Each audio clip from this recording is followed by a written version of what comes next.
नमस्कार साथियों। दिल्ली में अरविंद केजरीवाल जी की हार से बीजेपी को तो जीत मिली है, लेकिन कांग्रेस को भी अंदर ही अंदर कुछ तो खुशी जरूर मिली है।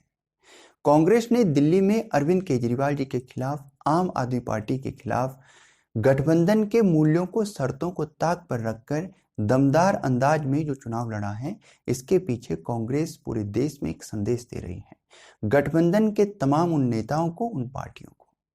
देखिए, आम आदमी पार्टी के नेता अरविंद केजरीवाल जी की जो छवि थी, वो अब तक एक अपराजित नेता के तौर पर थी। नरेंद्र मोदी जी के सामने दिल्ली में सरकार बनाए हुए हैं और एक अपराजित नेता के तौर पर उनकी छवि थी गठबंधन के उन तमाम पार्टियों के मध्य भी।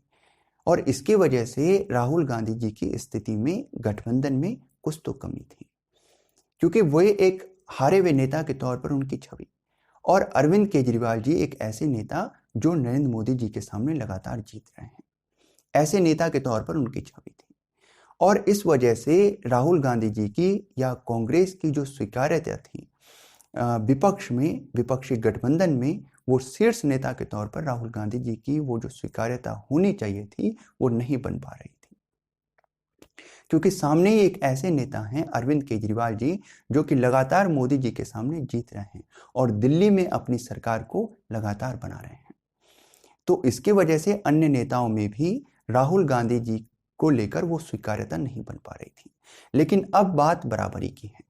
अब बात जो है बराबरी की है, मामला बराबरी का है, क्योंकि अरविंद केजरीवाल जी की वो छवि टूट गई है। वो छवि जो कि लगातार मोदी जी के सामने जीतने की थी और इस वजह से बन चुकी थी, तो यहाँ पर वो छवि टूट गई।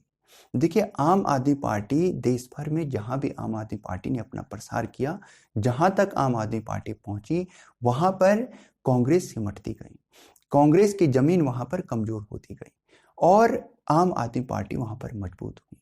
जहां तक भी आम आदमी पार्टी ने प्रसार किया, तो कांग्रेस के वोट बैंक पर उन्होंने वहां पर कब्जा किया और कांग्रेस पार्टी वहां पर कमजोर होती गई।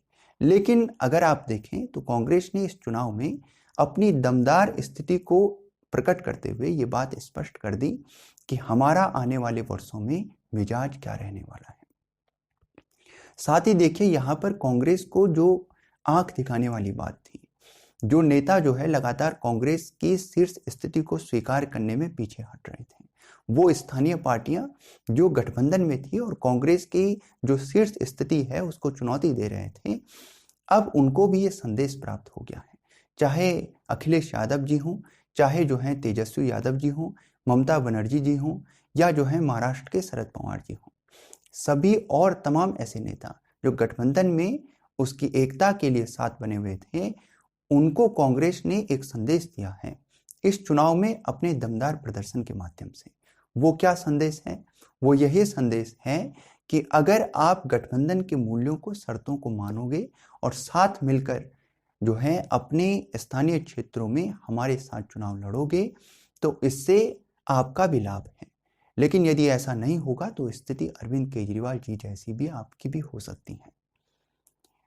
कांग्रेस भले शायद ये ना कर सके कि हम वहां पर उन राज्यों में अपनी सरकार बनाएं, लेकिन हम इतना तो जरूर कर सकते हैं कि आपके समीकरण भी बिगड़ कर सामने आ जाएंगे।